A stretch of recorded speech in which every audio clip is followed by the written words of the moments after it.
en haut de l'affiche, en 10 fois plus gros que n'importe qui, mon nom s'étalait. Alors si vous voulez aller en haut de l'affiche et puis vous n'êtes pas sûr de vous, est-ce que vous avez déjà rencontré une sorte de, vous mettez des guillemets bien sûr, de gourou? Ça existe dans le monde entier, ça existe en France aussi. Ce sont des gens qui se déplacent sur des scènes du monde entier, qui expliquent à un public enthousiaste comment réussir dans la vie, la réussite maximum.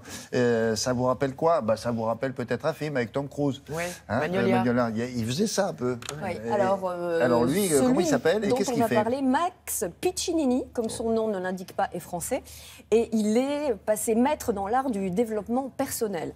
Oui. Sur la base d'études de psychologie et de neurologie, il propose une méthode et il fait des séminaires dans le monde entier, auxquels nous nous sommes rendus. D'ailleurs, nous avons suivi une conférence à Vincennes, près de Paris. Alors, il a écrit un bouquin, c'est Réussite Maximum, et c'est le nom de la même chaîne de télé qu'il a créée sur Internet, justement, sur laquelle il délivre tous ses conseils. Ça concerne tout le monde? Ça concerne absolument tout le monde. Pourquoi? Parce qu'il s'agit d'acquérir une meilleure confiance en soi, atteindre ses objectifs de vie personnelle ou professionnelle, et surtout remettre en route sa motivation dans la vie et dans le travail. Ces méthodes sont utilisées par des grands champions, par des chefs d'entreprise, par des politiques. Et l'idée générale, en fait, c'est qu'on est responsable, et moi ça me plaît beaucoup, qu'on est responsable de sa vie à 100%, quoi qu'il advienne.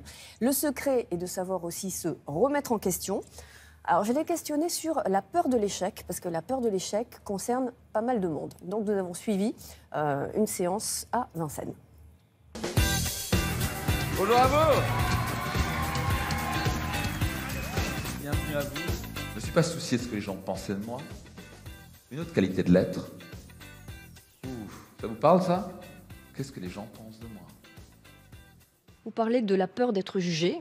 Il faut un gros ego pour ne pas avoir peur d'être jugé. Très bonne question. Non, pas du tout. Au contraire, la grande qualité, c'est l'humilité. Être capable de se dire, en fait, je ne suis pas parfait, peut-être, mais je peux apprendre. Mais quand on croit justement qu'on est excellent, etc., on a peur d'être jugé, parce qu'on croit qu'on peut avoir des défauts. Donc je crois qu'il faut, pour le changement, il faut surtout avoir beaucoup d'humilité et accepter qu'on n'est pas parfait, qu'on a des faiblesses, qu'on aura toujours des faiblesses. L'important, c'est de progresser. Alors ça, c'est quelqu'un qui se la pète.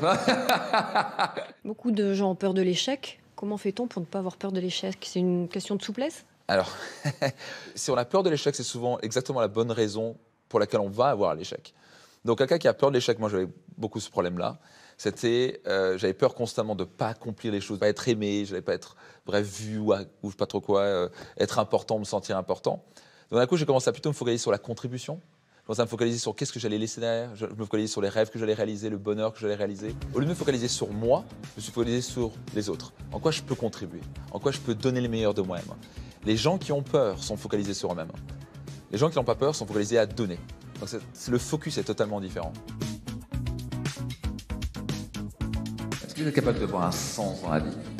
Pourquoi avoir un sens? Pourquoi avoir une raison d'être? Parce qu'une fois que vous la trouvez, vous êtes incroyablement heureux. Vous comprenez enfin pourquoi vous êtes né.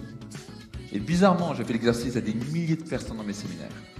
Tout le monde vient et à la fin sortent avec parfois une larme. On a des médecins parfois qui se lèvent.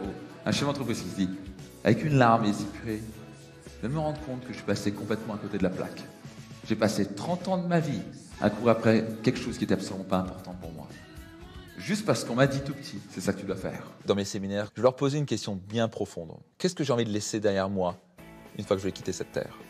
Des questions comme je vais faire un exercice d'autobiographie. Par exemple, leur dire, OK, on va se retrouver 150 ans après votre mort. Et on va dire que les arrière-petits-enfants lisent une biographie de ta vie. Qu'est-ce que tu as envie qu'ils disent de toi? Et quand on fait vraiment l'exercice, il y a des pleurs qui se font, on commence à vraiment toucher à l'essentiel, parce que d'un coup, le matériel n'existe plus, les trophées n'existent plus. Ce qui compte, c'est qui on était, qu'est-ce qu'on a eu comme impact. Donc c'est comme ça que j'accompagne les gens à trouver une raison d'être. Et alors, il tourne, il fait des conférences, c'est ça? Il fait des conférences, il écrit des livres, il y a des chaînes sur Internet. Il est beaucoup question de confiance en soi. En fait, tout cela est basé sur des études en psychologie et en neurologie. Et il vous explique que le cerveau, c'est comme des autoroutes de neurones, en fait. C'est des autoroutes neuronaux.